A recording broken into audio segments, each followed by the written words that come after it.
like my guards who could handle and create and offer some level of playmaking. Because if you're a guard who does not play make, you really have a very limited margin for error as a shooter and scorer. And I just don't see him as a guy who's going to create a lot for himself. But he is a very polished shot maker and not just spotting up, but running off screens. And he's pretty physical getting downhill. I think if there's space, he can attack you and get to the rim. He took a bunch of free throws this past season. He's got solid defensive tools. B may be a little bit harsh. I probably could have upgraded to a B plus, but let's not nitpick here.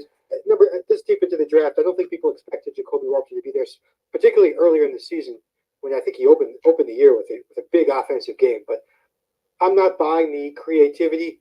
I am buying his shot making, and hopefully the defensive tools translate to effective defense. He reminds me of Contavious Caldwell Pope. That's kind of the comp I've been giving him throughout the year. That's the perfect comp. In fact, before that pick was announced, when we had that list of best remaining players, Jacoby Walter was the guy that I was going to highlight. I think he's got great upside. I really do. He kind of had a typical freshman year that he showed you some really great potential, and then he might disappear. It might be for a few segments in a game. It might be for a few games. But there were stretches in watching Baylor this year, guys, where Jacoby Walter might put together 10 or 12 minutes where he looked like a surefire lottery pick. And so I'm looking at some of these players, like a Cody Williams. Like, to me, Jacoby Walter showed a lot more, and I mean a lot more potential than Cody Williams showed. So, some freshman inconsistency, and of course he played in a great system for guards at Baylor, so I think that hides some errors. 34% from three-point range is pretty respectable for a guy who had some cold stretches. So, again, I think it's a good team for him to be on. Not expected to contribute a whole lot in year one, being picked this late in the draft. Put him in the D League. Let him get stronger. Let him get hungrier. Let him learn how to play. It would be great if he could add some playmaking skills. He hasn't really shown that, but he's a bucket now. And I think he's going to get a lot better given how young he is. Yeah, certainly for the Toronto Raptors, they're just at a point now where they have changed their franchise direction. They're looking for guys who can play around Scotty Barnes, and Scotty Barnes is, this new age point forward. We talked about like point guards and trying to find traditional guys in the draft. And Seth, I go back to you on this. When you look at Scotty Barnes as a guy that's going to potentially bring the ball up the floor, going to defend a bunch of different positions, how does Walter fit in with Scotty Barnes and what Scotty brings to the table? Yeah, I mean, I think they have the potential to complement each other, but I think that Scotty Barnes can do more things, right? Scotty Barnes also a 34% three-point shooter, so he's not a great three-point shooter, but he's certainly a respectable one. But he really gets to the glass, 8 rebounds, 6 assists, 1.5 blocks a game. Jacoby Walter isn't that. He's certainly not that on the defensive end. I think he has it in him. He's kind of a wiry guy. He's not super strong, so he's not just going to, be like a Devin Carter where he can take guys out. He's not physically built like a Stephon Castle, but some folks are late in developing that. A lot of times when I go to an NBA game to cover an NBA game, I see guys that I covered in college and hadn't seen in a while, and I'm just amazed at how much their bodies change over the years. So I'm a big Jacoby Walter guy. I'm telling you. And again, like Rob Dillingham, I think Jacoby Walter is going to be a better pro than Rob Dillingham, for what it's worth. So, Wasserman, what do you think of that assessment? I mean, because Rob Dillingham went 8th and Jacoby Walter went 19th. Do you agree with Seth's assessment comparing those two guys? Yeah, I mean, there's such different types of guards. Like, where I agree with Seth, like, Rob can hurt your team. Walter can miss shots, and he's not going to hurt your team. And, he's got more room to improve off the dribble, but it's also, you mentioned that Baylor had a bunch of guards, so he was really playing a spot-up role here. So I'm still trying to figure out, I guess, where he can go, where Jacoby Walter can go with his game, because it was pretty simple. It was a simplified role that he had at Baylor. But, when you compare him to Rob, Rob brings you a lot more creativity, but also a lot more downside because he dances with a lot. He's negative defensively, and he takes some tough shots, where Jacoby, he's kind of just like a rock solid player, and I think the shot making is going to be there. Forget that 34%. Who cares he had, I think, over 73s this year. And if you followed him in Lincoln, in high school, like he can make plenty of shots. So, um, yeah, I think he's just a very safe pick, I guess. I think the second third of this first round, I love Devin Carter at 13, Jared McCain at 16, Dalton Connect at 17. I think when we look back at this draft in years to come, it's like when Tyrese Halliburton was falling, and I was like, Killian Hayes? Why are they taking Killian Hayes ahead of Tyrese Halliburton? What am I missing? I think there's going to be a bunch of guys when we go back and we look at McCain and Connect at 16 and 17, like, how did they end up almost at 20 in this draft? Let's take a look at the players available that we might be able to scream them out in years to come. Well, let's not. The pick is in, number 20 for Cleveland. Jalen Tyson is taken by the Cleveland Cavaliers. What do you make of that, Boston? A minus. I mean, I love Jalen Tyson. He's somebody who I had on my radar coming in as like a potential breakout guy, and yeah, he certainly was that for Cal, and he just, I kind of keep using this term. He just looks like a pro scorer with how polished he is in terms of his footwork, creating shots for himself, hitting different types of jump shots, fallaways, pull-ups, threes. He can play above the rim.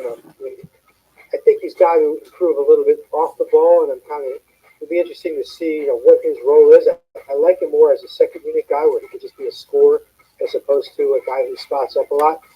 He had a really high usage at Cal, so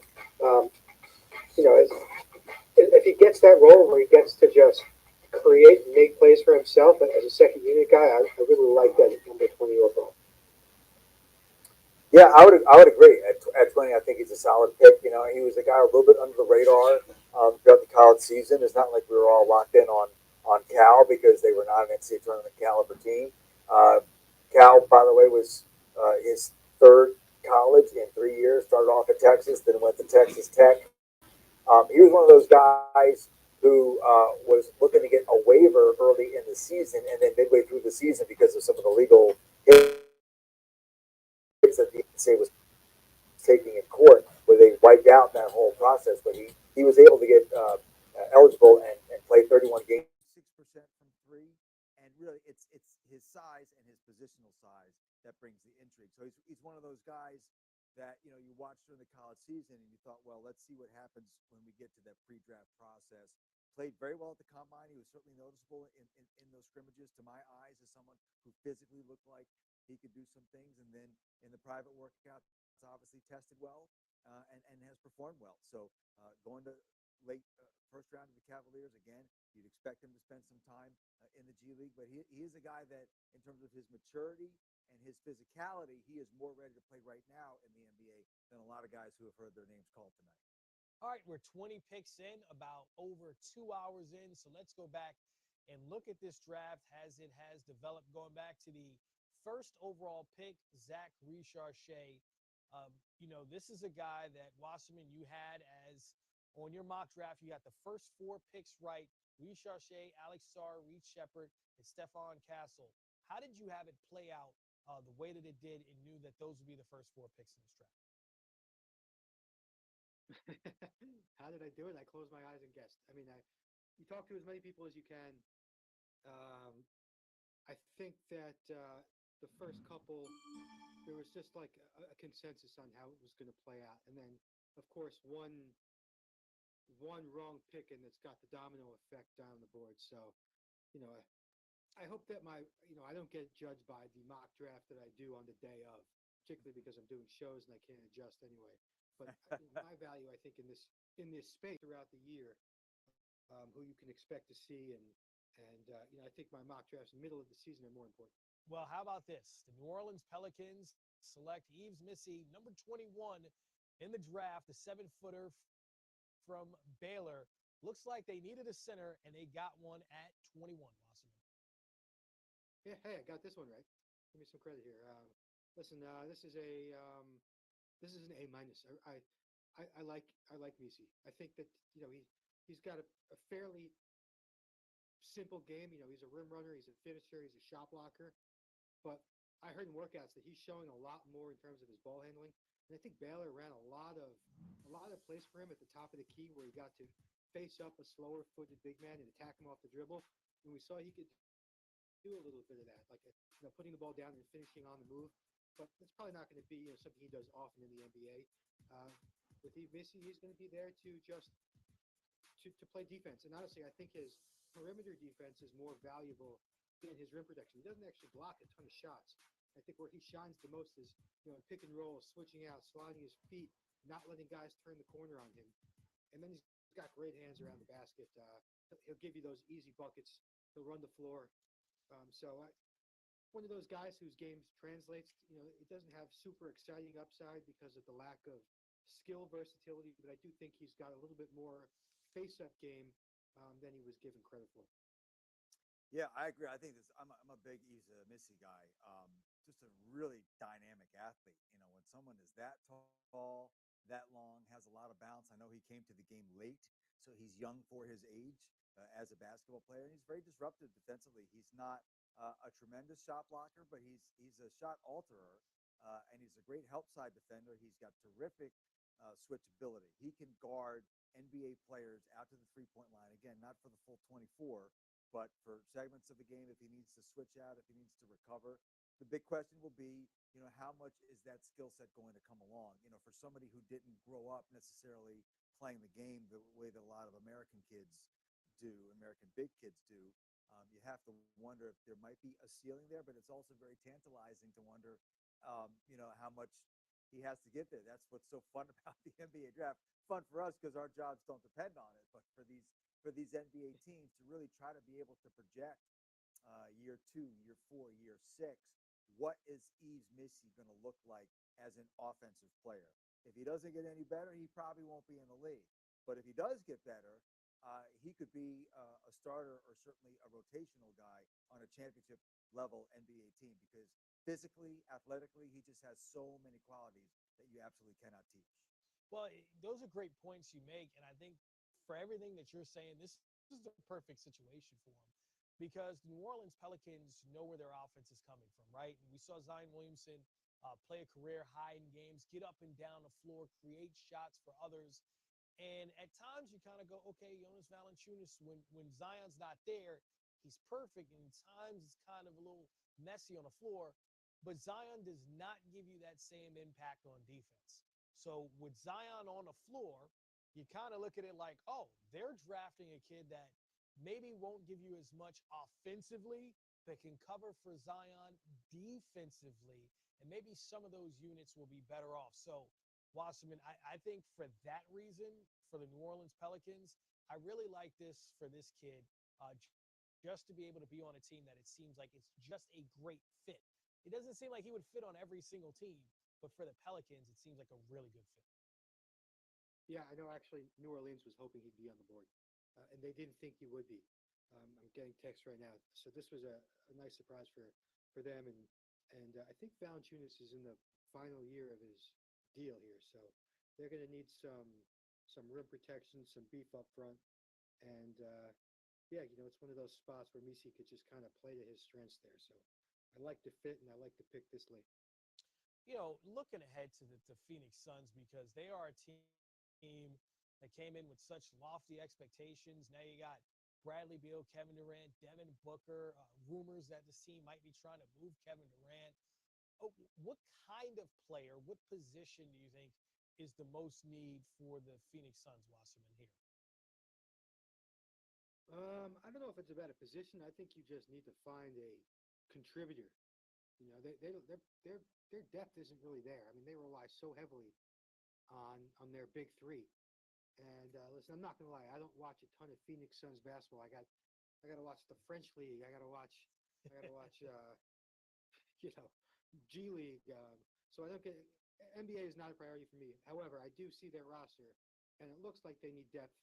And when they pay those three guys that much money, you have to find just value contracts, production on these rookie deals. So anybody they think that can come in and play a role fast is something that I'd imagine they value. I have them taking Ryan Dunn. That's just, I have no intel on that. That's who I have. I think Dunn is a guy who can just another play to his strengths guy. Just get out there and wreak havoc defensively and fly in the open floor and play off other skilled players. So that was kind of my logic in projecting Ryan Dunn to Phoenix. But yeah, I don't think you can be. I have to stop you there and say that I hope you're wrong, because I'm looking at our draft. I'm like, we're 2 picks away from the Knicks potentially getting him, right? And I'm like, please, I hope I got my fingers crossed that you're incorrect, because every Knicks mock draft, we have the Wahoo Wah, the Tony Bennett product coming to the New York Knicks. So, Wasserman, I respect you. I like you to be right, because I know how much this is your Super Bowl here. But in this particular case, I just hope you're wrong, because I think that he would be great for the New York Knicks. That's it. That's all I mean, he would be. He was a Long Island guy, like myself. And I think the question with New York now after that Mikal Bridges trade is like, how many? And you got Bridges, you got OG, you got Hart. It's like, I guess you can never have enough defensive wings, but There you go. They prioritize something else. There you go, right, Seth? You can never have too many defensive wings. That's the truth about the NBA, especially if you're going to try to defend the Boston Celtics, the now reigning champs. Yeah, I don't know. I mean, it's interesting to me that you, as a Knicks fan, are that high on Ryan Dunn. I mean, I didn't necessarily been picking up on that. I mean, I'll give you a sleeper for that Knicks pick, in terms of somebody who could space the floor a little bit and show some moxie. Would be Baylor Shireman from Creighton, as a guy who could really, really space the floor. Maybe a tad high at 24, but not too much so. I mean, at some point, don't you want to score the ball, make the game a little easier? You just want to grind your way to an NBA title here, Chris. What are we looking to do? You said NBA title. That's all that matters. Right. Trade alert. Phoenix is trading the 22nd pick to Denver, which takes Deron Holmes. So that is actually going to the Denver Nuggets. All right, Deron Holmes. Wasserman, what say you? Well, in my mock draft, I have the Denver Nuggets selecting Deron Holmes just at number 28. Yeah. So, listen, I like. You're right. You're right. We're counting that as a win. That's a win. Yeah. Yeah, come on. I need all the W's I can get here. Listen, I like Holmes, and one of the reasons I like Holmes, other than the athleticism and stuff, is that he goes to the combine last year. Scouts give him specific things he needs to work on and add, and he did it. I mean, he became a threatening shooter this year. He became a guy who can attack closeouts and put the ball down. And so, if those are real, if those actually translate, then we have something really interesting. Yeah, this is what did I give it? Did I not give it a grade? Did I say let's give it a B?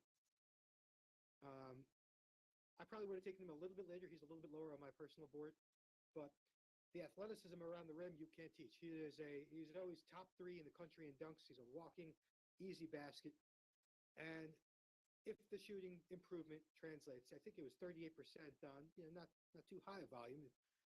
Dayton didn't need him to stand away from the basket too much. He's too effective around it. But if you can add that 3 ball to complement the athleticism around the hoop, then you have something really interesting, and obviously more interesting if he can attack closeouts and put the ball down. He improved his passing this year as well. Like, I just love the fact that scouts told him he needed to improve certain skills, and he did exactly that. So being able to improve is a skill in itself. So we'll see how he adjusts once he gets to the next level. I'm kind of, is he a rim protector? Is he a power forward? I'm not really sure it matters if he's coming off the bench for a playoff team like Denver. So interesting pick. He's one of the guys I'm really excited to see where his development goes, just based on what I said. We've seen him kind of evolve a little bit each year, but of course he's super interesting because of just how athletic he is inside. Yeah, and getting to play with Nikola Jokic, that's going to be a gift. We've seen what it has done for Aaron Gordon over the past couple of years, how it makes the game easy for him. Here's some more details on the trade between the Denver Nuggets and the Phoenix Suns. So the Nuggets send the 28th pick and a 56th pick and 2 future second-round picks to the Suns to move up just, 6 spots. So, Seth, I mean, clearly the Nuggets had Holmes circled, like, this is a guy that we can use that fits into what we're trying to do as a team 1 year removed from winning the championship. Yeah, I mean, I was nodding my head along with a lot of what Was is saying, because I'm a big Deron Holmes guy, and the improvability, if that's a word, is the essential piece there. I mean, he made 1 3-pointer his freshman year at Dayton. He improved. He was a 32% 3-point shooter, only 6 of 19 as a sophomore. Put his name in the draft, got the feedback, and he was a 39% 3-point shooter as a junior, while still being very effective around the rim. It's not like he said, "Okay, that's all I'm going to do." So he's shown the ability to improve, and now he's a spacer and physically can step into an NBA game right now and hold his own. And he's walking into a situation. I think the guys, even though I know the money isn't the same, but the guys who are being picked at this point in the draft, I think are in the best situations. I think it is very, very difficult for any rookie to walk into the NBA and try to be an effective player from day one, especially if they're young. Now, Deron Holmes is a little bit older than a lot of these other younger players going at the top of the draft, going to bad teams who are going to need them to produce more. He can come off the bench, spell Jokic, spell MPJ, spell Contavious Caldwell-Pope, maybe spend some time in the G League if the minutes aren't there for him, become part of a championship level organization, and bring that level of maturity and toughness. And by the way, one point that I think is important to make is because we think about, because now we're talking about the Nuggets, who are going to, obviously an NBA title contender. And we try to picture, well, can Deron Holmes help them, win games in the Western Conference Final, win games in the NBA Final? He may not be on the court in those games, but you know what? There are a lot of games between October and May that are getting played where you're not necessarily at full health, and winning 3 to 5 more games can be the difference between being the number 1 seed and the number 3 seed. So he's a guy who I think is going to bring a lot of value to this organization right away as a rookie, but also moving forward, because they're going to know how to develop it. To your point, the guys that they've drafted over the last 4 years, whether it's Julian Strawther or Peyton Watson or Christian Brown, like they played less minutes in the playoffs, but during the regular season, those guys won them some games. Of course, that affects the seeding, especially in the Western Conference. You need those guys. For Holmes, Wasserman, who's his best current NBA player comp? Who is he most like? I think I compared him, and this isn't perfect, but I compared him to Trace Jackson Davis. Similar because they kind of just added a little bit more each year. They improved their passing, they improved their touch a little bit more. Realistically, they're on the floor for what they do inside. Holmes just keeps hard to put a comparison on a guy who keeps changing. So I don't. It's hard to really give him one, but I think early on he's going to be more of a Jackson Davis type who works around the post, plays a lot of pick and rolls. But if the 3-ball becomes part of his arsenal on a regular basis, then obviously that comparison has to change. Well, Seth, this is a bigger topic of discussion when I look at the NBA draft. And guys who spend 2 or 3 years and show improvement, I'm surprised they don't go higher, right? Like when you're explaining Deron Holmes, and I'm like, wait, he's 21 years old, right? 6'9", 236, the right size. And you're telling me he added something to his game every year. So theoretically, if I'm an organization, I'm thinking he'll continue to add to his game. And I think that's why a championship organization like the Denver Nuggets can spot him and move up and go get him. And I think we should see more of that going forward in the NBA draft. I think so too. I mean, every argument, there's data and facts to underlie it, and I know these guys live in the numbers. So I would be curious to see if this whole way of thinking, where you like someone who's not as good of a player, but he's 19, over somebody who's a better player, but he's 23, because you think that the 23-year-old has topped out, when we all know that in the grand scheme of things, at 23, you're really a baby. Your life has just started. And so the idea that you can't improve and improve significantly at the age of 23, I just don't buy it. So because someone is 23, to me, doesn't feel like they're a finished product, especially as we talk about Deron Holmes, as Ross has pointed out, someone who's already shown the ability to improve. Why would you think that just because he's got a 2 at the beginning of his age number that he's going to stop improving? There are guys who have been in the NBA 7, 8 years who are still making significant strides. That's just the way that it goes. So Yeah, I see some of these other guys like a Tristan Da Silva. Like, I'm not sure why Tristan Da Silva is thought to be a better pro prospect than Deron Holmes. I think Deron Holmes was a significantly better college player. So I don't know if that's oversimplifying it, but that's certainly what my eyes have seen. All right, here is a look at Seth's sleepers still on the board. Who do you like to be the next guy off the board, Seth? Well, I don't know if any of these guys are going in the first round. I mean, I think Shireman is a little bit of an X factor just because of the shooting piece there. You know, Tristan Newton, I'd maybe like to hear Wass's opinion on him.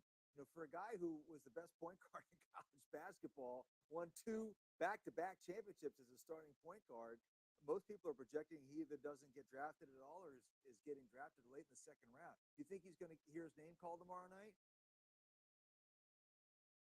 Sorry, who are we talking about? I'm sorry, Newton. Tristan Newton. Yeah, I mean, he's a guy he's got a chance. I thought it was interesting that at the NBA Combine he chose to skip scrimmaging. I don't know if that was because a team told him to do that, or if that was, confidence in where he's going, or I don't know. But he's the type of guy where I think in the 45 to 60 range, you just you throw out some of the typical traditional laws of scouting and just say this guy does a lot. He helped Connecticut win games in so many different ways, and it's an eye of the beholder thing. All it takes is one team to buy a winner like him. But yeah, he doesn't on paper fit the bill of a classic NBA guard. Yeah, great points that you guys make. And, you kind of look at everyone and you hope that there's a spot for every player and that they at least get the opportunity. So, especially when you see a kid is a 2-time national champion running the show, it just feels like there should be an opportunity for him. The Milwaukee Bucks are on the clock, and we know what's happened with them the past couple of years. When they win the championship, Giannis wins 2 MVPs, a Finals MVP, Defensive Player of the Year, but has been injured in the playoffs the last 2 years. A team that traded away Drew Holiday. Now Drew Holiday has won another championship. So the Milwaukee Bucks, as the years have gone on, Chris Middleton also suffering through injuries and not the same player. Damian Lillard clearly getting older. They need a little bit of youth and trying to figure out someone who could step on the floor and play for them. I feel like this is a very important pick. They've been trying to get some of these draft picks right the past couple of years. And really, Wasserman, it hasn't worked out for them. So of the guys on the board, is there anyone that you see as like, okay, he's ready to come in and contribute? Because that feels like what the Bucks need here. Yeah, I mean, again, Ryan Dunn, I know we just talked about him. Kyle Filipowski is still on the board, correct? I mean, he's somebody I think could play a little bit of a role early. I like Shireman. As Seth said, I have Shireman going to the Knicks at 24. We'll see if that actually happens. But yeah, I think at this point you take an older guy. Well, the pick is in. Milwaukee's selecting A.J. Johnson from the NBL at 23 in the NBA draft. Wasserman, can you enlighten us on A.J. Johnson? I just got a flashback to when Milwaukee took Thon Maker at 10. Wow. Listen, A.J. Johnson is, I wonder that if he didn't have a couple of nice flashes at the NBA Combine, if he even gets drafted at all. He barely played overseas. This falls under the category of most surprising pick of the draft, mainly because barely played. I think he averaged maybe 3 points a game or something like that overseas. He chooses to, skip college. He was highly touted recruit. I see the appeal to it. By the way, this grade gets a C. I think this is a C. I'm not a big fan of his, and let's talk about the positives. He is a big, athletic, Jamal Crawford-like guard. I don't think he's really a point guard, although it's what he's going to try and sell. What he may have sold Milwaukee on. He is a scorer. I'm not really sure if he's a good shooter yet. I don't think he's a great decision maker yet. I think it's right now. The best way to put it is, we like the idea of A.J. Johnson. Whether or not that idea actually comes to life, we're guessing here because he pretty much took off this season. He showed up at the Combine. He played pretty well. He had a couple nice flashes of self-creation into a step back. He had maybe the highlight of the Combine of a driving dunk that showed off his athleticism, but he is 167 pounds, and at 6'4", he is super thin. I don't think he's polished enough in any aspect of the game. And I think when you're a guard, you can't be raw. I mean, guards are the ones that have to have the most skill on the floor. I think he's just so far away. It's just funny because we're talking about Milwaukee needing a guy to come in and make things happen. Yes. Yeah. I can't picture A.J. Johnson stepping on an NBA floor, at least, at all over the next season. And then again, with a guy like this, there's just so much guesswork in terms of how he's going to develop. Sure, the potential is there. I haven't seen enough to make me confident that he's going to reach it. Tell us what you really think. You said a C. That sounds like an F minus, by the way. Yeah. You yeah. said a C. You seem like you're a Well, great grader, like you grade on a curve. Well, look, it depends on what you expect, and it depends on what your philosophy is as a franchise. I mean, everyone, for obvious reasons, loving Drew Holiday and what he was able to do for the Celtics, but you can't grade a trade when your best two guys are hurt. And when you got Giannis and Damian Lillard hurt in the playoffs, what is Doc Rivers supposed to do? What are the Bucks supposed to do? Whoa. Oh, here we go. Coming to my the Wizards. Knicks are trading the 24th pick to the Washington Wizards. So for those that aren't paying close attention here, the Wizards traded into the 14th pick after taking Alex Sarr, right, with the second pick. They traded with the Portland Trailblazers for the 14th pick. Now they're trading with the New York Knicks for the 24th pick in the draft. Seth, that would be 3 first-round picks in their first year of truly rebuilding. What do you make of it? Well, I guess we don't know yet what they're giving up for this pick. But, for me, as a snake-bitten Bullets and Wizards fan, all my life I go back to the days of Elvin Hayes and Wes Unseld and Kevin Greavy. What this tells me is that if they're getting 3 first-round draft picks, they're going to be better next year. They will not be good enough to make the playoffs, but they won't be bad enough to draft Cooper Flag. So this is exactly where the Wizards are. They tanked for this draft, and they got Alex Sarr out of it. So we'll see who they pick at that position. Again, I'd like to see who they gave up. But just to get back real quick to the Bucks and A.J. Johnson. So I would not be surprised. Like if you told me right now A.J. Johnson is not going to play a single game for the Milwaukee Bucks next season, he's going to spend the entire year in the G League, that wouldn't surprise me. But if you also told me that A.J. Johnson 5 or 6 years from now is going to be an all-star, that wouldn't shock me either. And so that's the pick that you're making. It's funny that you said about what he did at the combine. His ability, he's only 6'4", and he's got a super narrow frame, almost like, a Tayshaun Prince back in the day, that I don't think he's going to be able to build a lot of strength on it. But the way that he attacks the basket, the way that he can get above the rim is something that just excites NBA teams. So if you're the Bucks, late first round, you already have a championship caliber team. If you can keep everybody healthy, you're not going to get a ton of value at this point of the draft, although I do think a guy like Shireman would have been perfect for them. He's an older 50-year senior guy. But A.J. Johnson, clearly a future play. We'll see how it pans out. All right, so in the chat, some guy named D. Zaddy says, Knicks all day, baby. You got to wait, my friend.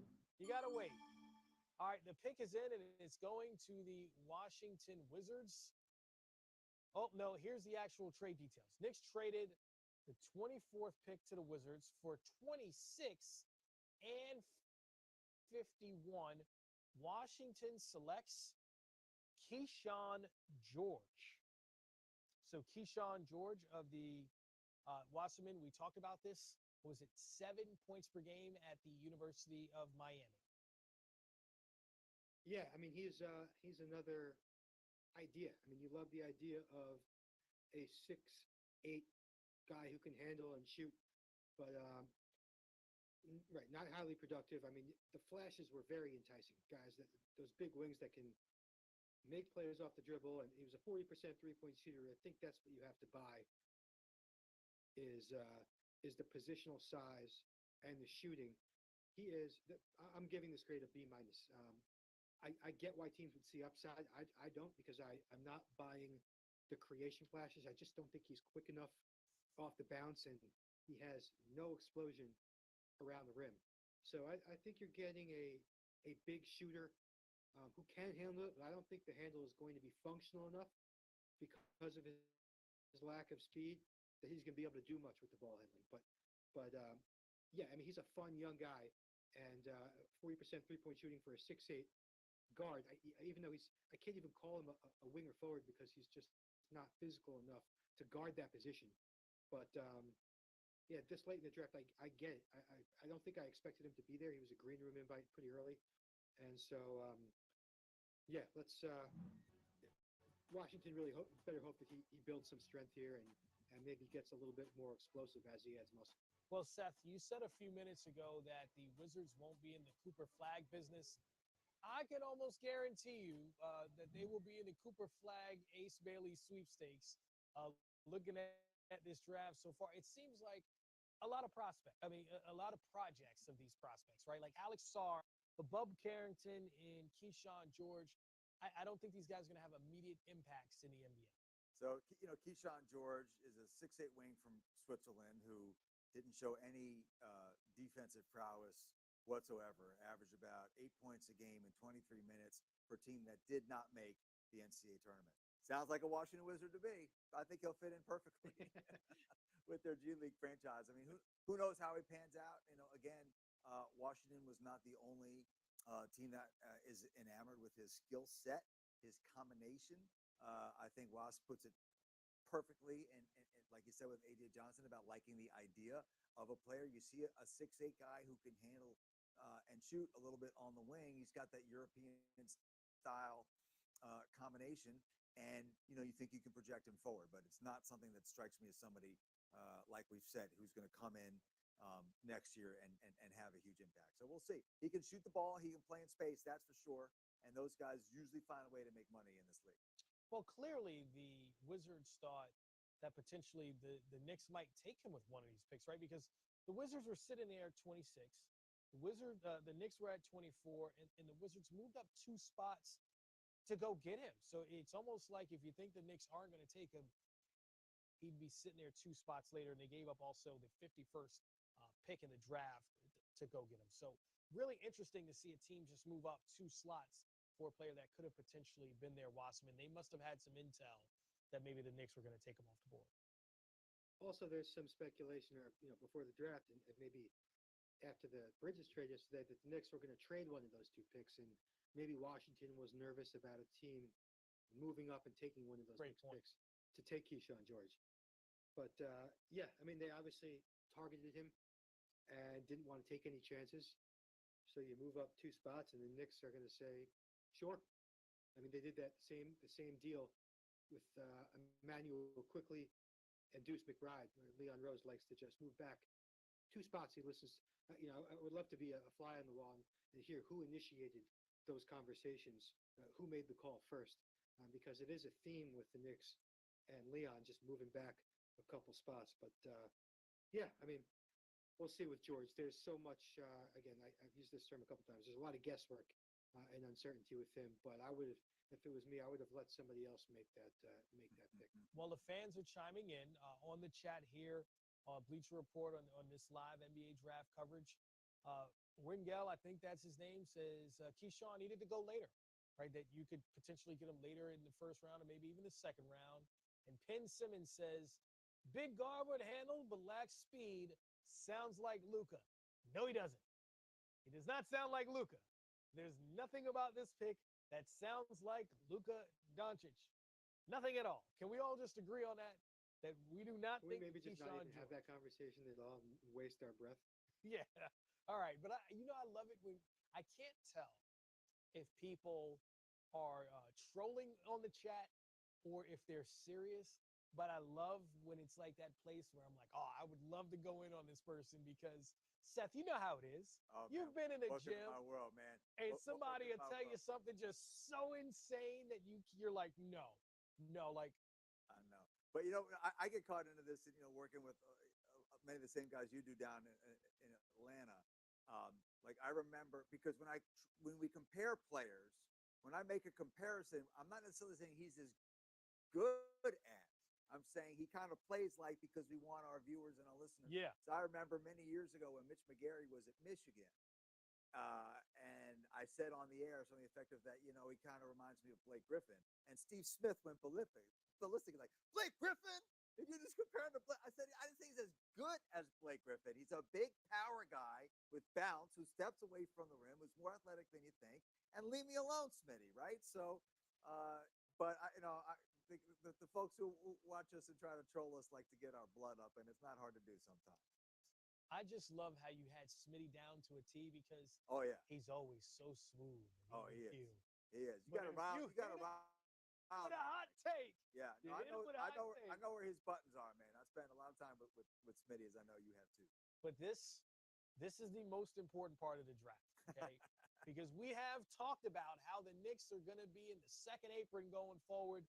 OG Anunoby, what is it, that 5-year and like $215 million extension that he signed and then traded for Mikal Bridges. They're not going to have many draft picks going forward. They got 2 picks here.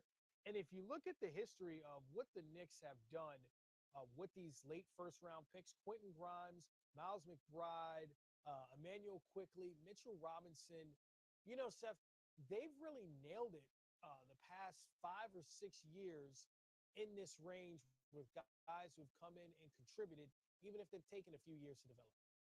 Well, I think it's fair to say that in this instance, they won't be taking anyone from Villanova. Villanova did not has not had a They got good 4 couple of Wildcats. I years. think it's enough. And I promise that my good friend and now television colleague Jay Wright is not coming through that door. He has coached his last game, but to me the Knicks, partly because they have so many good Villanova players and just added a great one and Mikal Bridges, just a great example of culture. Like you have to honor your culture. You have to have a culture.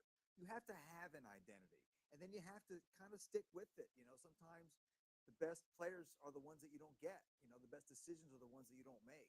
And so I think the Knicks have drafted well. They have traded well. They have signed well to try to stay consistent with that culture, getting a little bit lucky sometimes. When they traded for Jalen Brunson, I don't think a lot of people were projecting that he would be an MVP caliber player, but I do know that they made that pick on culture. So they put themselves in position to get lucky. And sometimes that's even more important than getting lucky. So I'll be curious to see who they pick here. I think they should take Shireman. Get a shooter, get a spacer, somebody who can, who can play out far away from the rim. That dude's got in the gym range. I could see him opposite DiVincenzo, and then they have all those sort of athletic defensive wings falling in. That's what I think they should do. There's something developing here that we can't ignore, Wasserman. Isaiah Collier, right? On your big board, I see him 9. We talked about him a little earlier. We're down to pick 25, and he's still not off the board. Is there something else going on with him outside of? We'll have to discuss that a little bit later. The pick is in, and the New York Knicks are selecting Hakeem Nidiay at 25. Wasserman, we discussed him yesterday. What do you think of this pick by the New York Knicks? This is a B+ pick. The Knicks are deep, and whoever they draft is probably going to be just an insurance play in case 10 guys get hurt again, because they are a veteran team with a pretty deep bench. So Dadier, I don't know if he's coming over right away. I don't know if there's been discussions about that, but I really like his game. He's really grown on me throughout the season. He's a NBA-sized wing who shoots the ball well. He shoots it off the dribble. He's a guy who produced in Germany, playing without the ball a lot, cutting, running the floor. I always say about him, he's got a very adaptable game. We didn't get to see him play on the ball a ton in terms of creating for himself. He's not the craziest athlete in the world. I'm not sure he's like a lockdown defender type, but he's got a very versatile skill set, and he's somebody who could just plug. He's going to fit everywhere because of his off-ball skill set. But super young, he plays a very mature game, and we'll see if he comes over right away. Of course, with the Knicks, you always got to see if they even keep this pick. But to take him at 25 suggests that they had been clearly scouting him for a while. And I know their international scout, and he lives overseas. I'm sure he's very familiar with Dadier, and a lot of these teams have grown on him throughout the season. So he's somebody I think is just every month moved up the board a little bit higher. And yeah, it'll be, I mean, there's still a little bit of uncertainty with him in terms of does he come over or not, but clearly a long-term play here and not somebody they expect to be part of this upcoming rotation. Yeah, that's a little bit of again what we're talking about with the Bucks and AJ Johnson. Like that's really the first decision that you're making. Like, what are we looking to do? Do we need someone who can come in and play right away? Do we need someone? Do we have a positional need? Do we have a certain skill set, a certain body type that we need for this team right away? For the Knicks, I'm a little bit surprised in that because, again, you make this trade for Mikal Bridges, you trade away a ton of draft picks. It feels like you're playing for now. So now you've drafted a guy who hasn't even reached his 19th birthday. He's a good player, certainly has some upside, some range, talking about a 36% three-point shooter. So he certainly has all of the tools that you can see projected moving forward, but he does not strike me as someone who's going to have a high impact on this coming season. You put him in the G League, maybe you draft and stash him and leave him overseas and leave some cap room to make some other moves. So there's a lot more going on here than I think just pick. Like, for example, Kyle Filipowski at Duke, physically right now, you can say whatever you want about his agility, his foot speed. He's not a surefire success in the NBA, but he is a 7-footer who knows how to play and can shoot three-pointers. And so if you want someone who can impact you right away, that's the type of player that you pick. If you're looking for someone that you can stash or develop down the line and create some cap space for yourself, then Daddy A is a better pick. Yeah, and for the Knicks, it seems like the center position is one that they truly need to address with uncertainty with Isaiah Hartenstein and also Mitchell Robinson, because they went out and got Mikal Bridges. They brought back OG Anunoby. They're running out of cap space, and it seems like they won't be able to keep both of those guys. Interesting to see them go with yet another forward, like you guys are saying, not going to be able to take the floor. And what they'll do with pick number 26 here, the Knicks are still on the clock, back-to-back picks. Of course, they traded down with the Washington Wizards, who were in that 26 spot to get up. Still on the board, the Denver Nuggets were at 28. They traded up to take their guy, Deron Holmes, at 22, and then now the Phoenix Suns are back on the board at 28. So some interesting things when we look at the back end of this. I want to look at the guys that are still available, and there's someone that I find really interesting that I don't know if he's going to go in the first round. That's Tyler Kolek. I mean, here's a guy, Seth Davis, that, the Nerd Alert people ask me about all the time. Like, Chris, what do you think of Tyler Kolek? I'm like, I guess I got to watch more of him. And Isaiah Collier. Like, there are guys that are on the board now that I'm like, all right, we're getting to a place that I'm wondering if they're going to go in the first round. Can you tell us about Kolek first and then Collier, like why we're seeing them, where we are now not taken off the board? Well, first of all, in terms of Collier, like I'm looking up there, I'm seeing Terrence Shannon. And so to me, Terrence Shannon is a better version of Isaiah Collier. Similar players, both amazing downhill players. Put the ball in their hands in the open court, and they're mini LeBrons, really, with the way they're able to physically overpower people. Not saying they're as good as LeBron. I'm not saying they're as good as LeBron. I'm saying they're mini LeBrons in terms of their ability to get downhill. Terrence Shannon, an older player, a better shooter. Terrence Shannon would be a great New York Knick. I think Tyler Kolek would be a really good fit culturally as well with the New York Knicks. He's not going to overwhelm you with his speed. He's not going to dunk over you, but he can run your team. He can play defense. He can make shots. For the last 2 years, he's been one of the best point guards, if not arguably the best point guard when he was healthy in college basketball. So again, I wouldn't say he's a surefire success in the NBA, but looking at those guys up on the board right now, Johnny Furphy is an interesting prospect as a guy who can space the floor, knock down shots, sneaky good athlete. But in terms of guys who can have an impact right now on an NBA game, the one that jumps out at me are Terrence Shannon. And I've already, in a different way, I've been talking about Baylor Shireman as a guy who's just a really, really good shooter, big guy, and also as a guard, outstanding rebounder. So I would say if I'm drafting for the Knicks right now, I'm going to take Shireman. Yeah, they're not picking. Oh, I thought they had the next pick. Are they trading that away? They're trading that away for Dylan Jones. There you go. There you go. For Knicks fans, there we go. Okay, so the Thunder are back on the board. A for Dylan Jones at 26. So for the Knicks, making a lot of moves in this draft. It just feels like lateral moves, if you will. They made their big moves of the day, right? Mikal Bridges and OG Anunoby, but Dylan Jones going to the Knicks.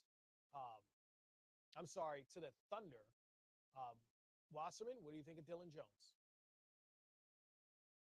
First off, with the Knicks, like that, I guess they're just not going to waste first round contracts. Money on first round guys who are not going to play. I guess that's the philosophy here. They also have a 38th pick, with a non-guaranteed deal that's probably an equal caliber player that they can get. 26, B plus for Dylan Jones. I really like his game. He's you either like his game or you see you either see versatility or you see a tweener.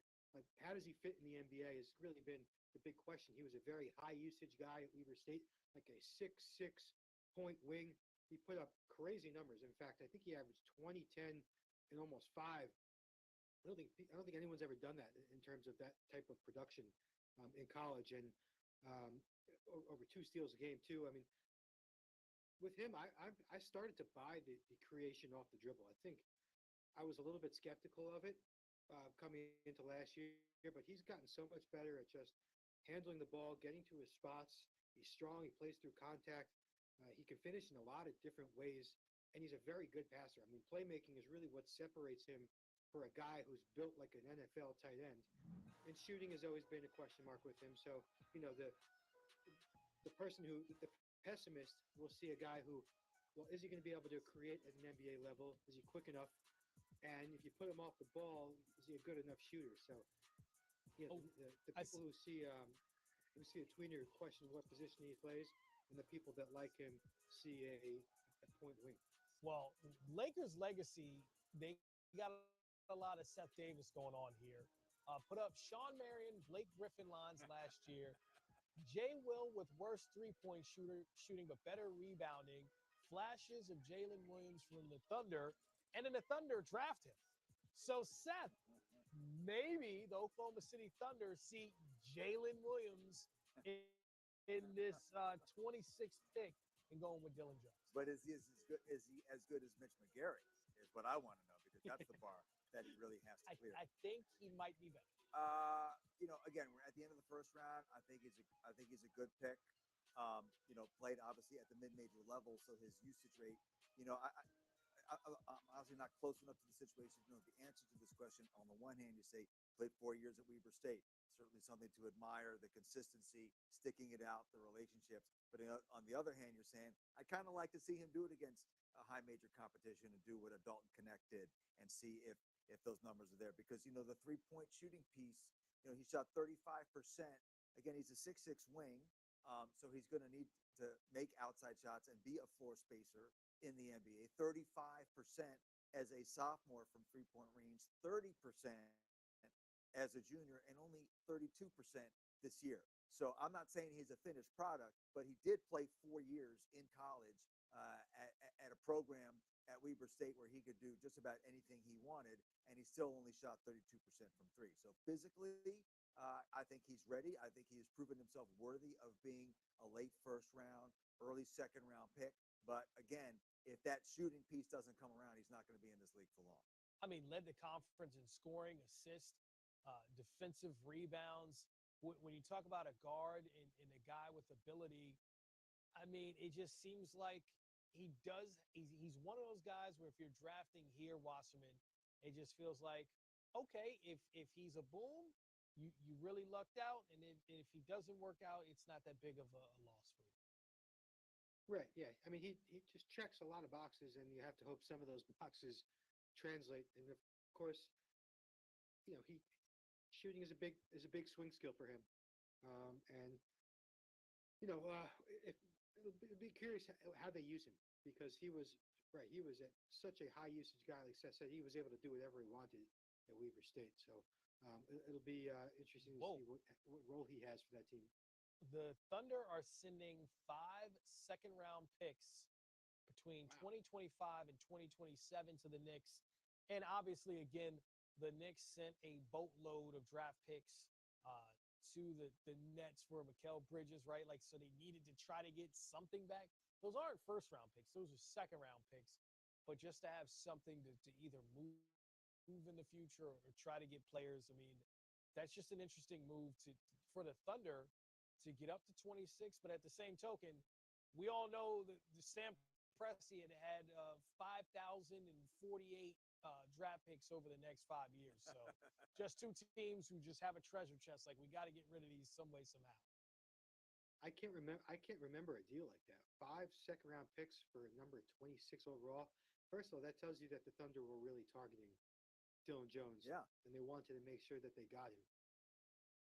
5 second-round. Listen, they're all not going to be the Thunder's picks. So I know the Thunder usually pick at the bottom, because they're going to be championship contenders. But I'm assuming those picks are from other teams, and some of those picks could be early second-rounders. And Terrence Shannon is off the board. So the Minnesota Timberwolves add Terrence Shannon along with Rob Dillingham in this draft. Wasserman, you had Terrence Shannon as a guy still high on your board. What are the Timberwolves getting?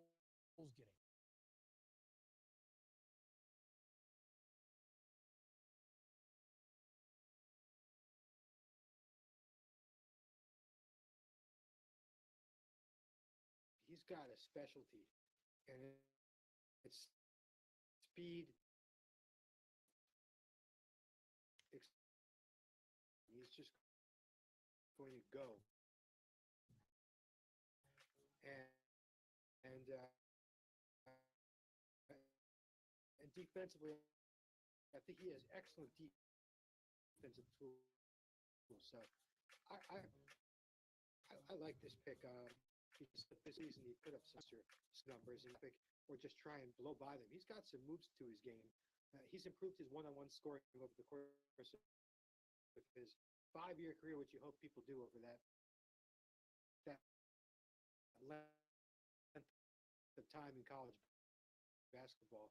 But really, his quickness or reduced role where he's not a number one option like he was in Illinois, I really think that combination that he brings is going to be effective. Oh, just add some speed, athleticism, and defense to the Minnesota Timberwolves. A team, Seth, that apparently needed more of that. Yeah, right. Yeah, they really had a disappointing season. I mean, to get a player, we can go over picks, and none of them were as good as Terrence Shannon. I'm just telling you. And first of all, he averaged 23 points a game for a Big Ten team that made the Elite Eight. Of course, lost to UConn. Got him as a great outside shooter, 36%. There's your guy, Ryan Dunn, going at 28. I just want to finish this thought on Terrence Shannon because his three-point shooting percentage was 36%, which is pretty good. But as we all know, he went through a 3-week suspension after he was arrested on charges of rape, which he was later found not guilty for. When he came back, he was an effective player, but he went through a terrible three-point shooting slump. That was the last piece to come. So if you take out those 5 or 6 games immediately after his suspension, I would bet that his three-point shooting percentage is closer to 40 or maybe even above 40%. So he's a great pick at 27. And then conversely, Ryan Dunn at 28 going to Phoenix. Ryan Dunn is great, not a good, a great fit with the Suns because as we know, they are not lacking for scores in the desert. They got all the scores they need. They need defense. They need culture. They need someone who's going to come off a bench, play a role, be a good citizen in that locker room, be a good citizen in that organization. 28th pick in the draft, Ryan Dunn. Phoenix got to be very happy with this. Yeah, Phoenix Suns with the 28th pick in the draft. They select Ryan Dunn out of UVA. And Wasserman, when you look at the Suns, they need guys who can come in and play, and they need defense. Ryan Dunn seems like a player that can bring that to the floor. Taking Ryan Dunn at 22, and I had the Nuggets taking Deron Holmes at 28, and they flip-flopped. And guess what? I'm not going to get credit for getting either of those picks. You'll get credit with us, my friend. You'll get credit. Get partial credit. All right, I'll take any credit. But, yeah, Dunn is, let's talk a little numbers here. 10% block percentage for a wing is unheard of. 3% steal percent. I mean, this guy, when he's in the game, he makes defensive plays. And that's what's going to be his moneymaker in the NBA. I think the only other guy who came close to those numbers was Matisse Thybulle. They're outliers because usually as a wing player, you need ball handling, you need shooting, and neither of those guys really have either of them.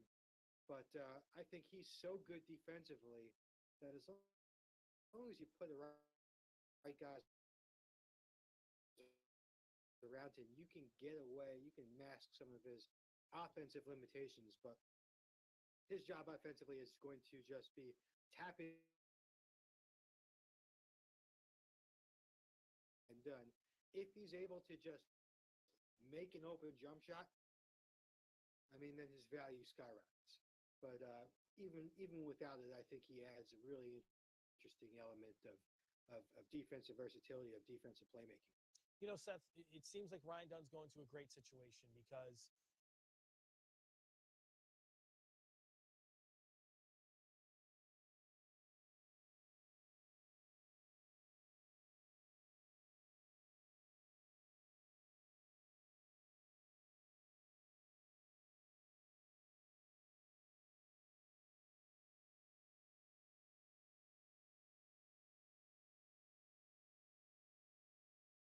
to Wasserman's point, getting him at 28 seems like a steal.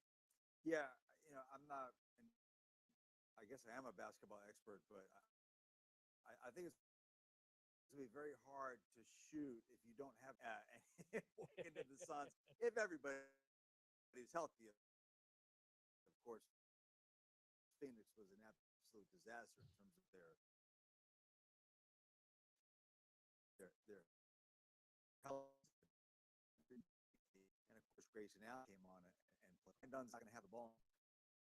And deep in those games, a Beal or a Booker or some combination thereof, sometime in the G League on your offensive thing, that would actually be a good situation for him. But again, getting picked late in the first round, I think he brings high value. Interesting that we have Kyle Filipowski down the last two picks. The Utah Jazz select Isaiah Collier out of USC at 29. And Wasserman, you had him as the 9th best prospect on your board. This is an A+ for me. Wow. Again, I think people are over to get him at 29.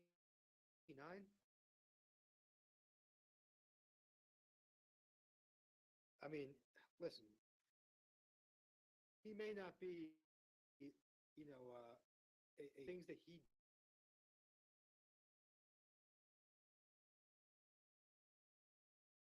man role where he doesn't have to be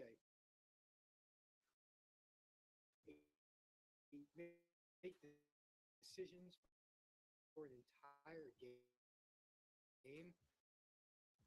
I think the Jazz are going to unique element of speed and power and creativity and playmaking. He does pass. I mean, some turnovers might come from it. If he just improves the shot a little bit, I mean, I feel value pick in this draft. And I know NBA guys are turned off by a ball-dominant guard who doesn't shoot and turns the ball over. But instead of picturing him as a 35-minute game guard,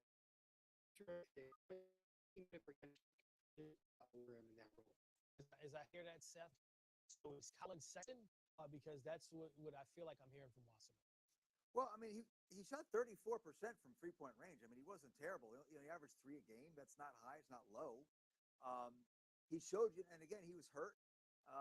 Very difficult to be a starting point guard in the Pac-12 at a high major level for anybody. You have to learn how to play a different game. You're used to coming out of high school, AAU, where you can do whatever you want with the basketball. You can just physically overpower people. It's not so easy.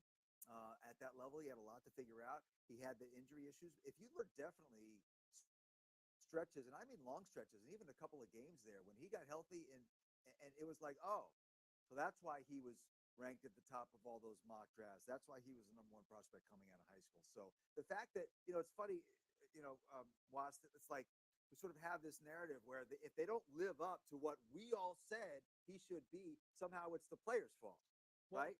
And so the idea that he's the next to the last pick um, of the first round here doesn't make a whole lot of sense to me. I mean, I think, if you're talking about projecting, if you're talking about taking A.J. Johnson, I don't know what A.J. Johnson has showed you to indicate that he's a better going to be an NBA player than Isaiah Collier. The kid is 19 years old. He's going to get a lot better. He's going to work very hard at that shooting piece. You hear great things about his work ethic and his character.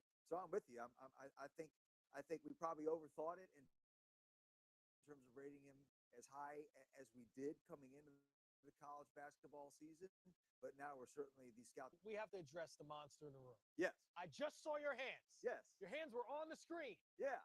And then you tweeted this while your hands were on the screen. Right. You're not running your own social media account. It's the only way. Most every mock draft last fall had Isaiah Collier at 1. Seems like a very long time ago. I'm wondering if you have the voice to text thing going on, the voice to tweet. I see your hands right now. Does another tweet just pop up on the screen?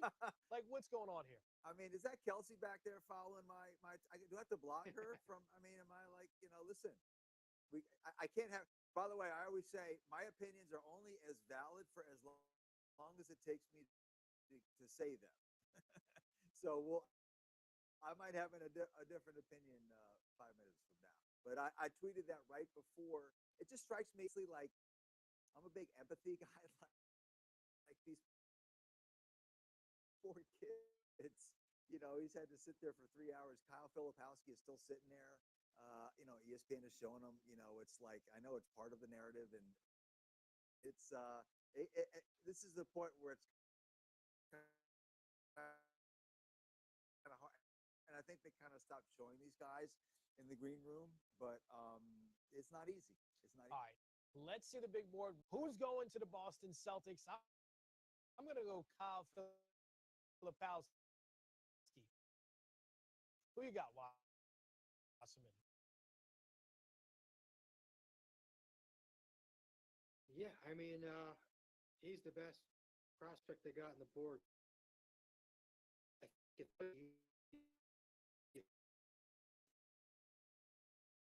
no way Boston probably available. And I'm sure they had some targets for 30, but you have to kind of improvise here and play on the fly, unless don't taking Jonathan Mobo from San Francisco, but I thought Filipowski would be gone. Filipowski could go in any direction. You had Tyler Kolek going. No, look at that. Celtics at number 30. Draft day 1 is over on to day 2. So, Wasserman, your final, what do you think about Shireman to the Celtics? I mean, this is just, again, a value pick. I think if you just don't worry about upside and you're thinking more about, okay, how can I get value on a cheap contract? I mean, there's no doubt in my mind that soon to be 24-year-old Shireman to come in and his career over 8 boards a game. And so, I mean, I think he's your classic connector. And connectors are easy to fit in, right? He'll spot up off the ball. On the ball, I think he can make good decisions with his passing. He's also very skilled and very crafty. He's got a ton of experience in college basketball. And so, I'm value a guy who can give you 15 minutes or give you a surefire skill on the rookie deal. And there isn't a more proven shot maker in the draft than Shireman. I'm sure he's made more threes over the course of his career. Another show to do for another couple of hours. So we appreciate you hanging out with us here on the Bleacher Report NBA Draft. Thanks, my friend.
the late first round. But there are still some very good players. I think off the top of my head, Kyle Filipowski. So that the next time I get into service or the train at the airport or wherever I'm going, that I can just take this clip from you. Bronny James is going where on day 2 of the NBA? He's going to be picked by the Lakers. It's done. I'm not going to put it in Sharpie because that's playing with fire, but it's a little odd now. I mean, I like the kid. I think very highly of him on a personal level. I think projecting into the future, there's no reason to think that he can't become a legitimate NBA player, but he's not there now. He doesn't have a position. He doesn't have the size to play that position. Another guy, by the way, who's going to hear his name called tomorrow night is Enrique Freeman, a great story from Akron. No scholarship offers out of high school.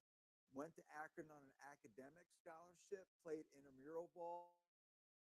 They had open tryouts for some guys on the scout team. He wasn't going to on the scout team, played a total of 13 minutes as a freshman, and by the time he was a fifth-year senior, led the nation in that, and a great story and a great kid. Well, I know you're great at marathons because this has been a marathon show with you, my friend. No commercials. I'm not used to this, bro, and neither are you. Davis, thanks again to Jonathan Wasserman and his mock draft and putting everything together for Kat, for Kelsey. Thank you for hanging out with us here on the Bleacher Report app and the NBA Draft Coverage.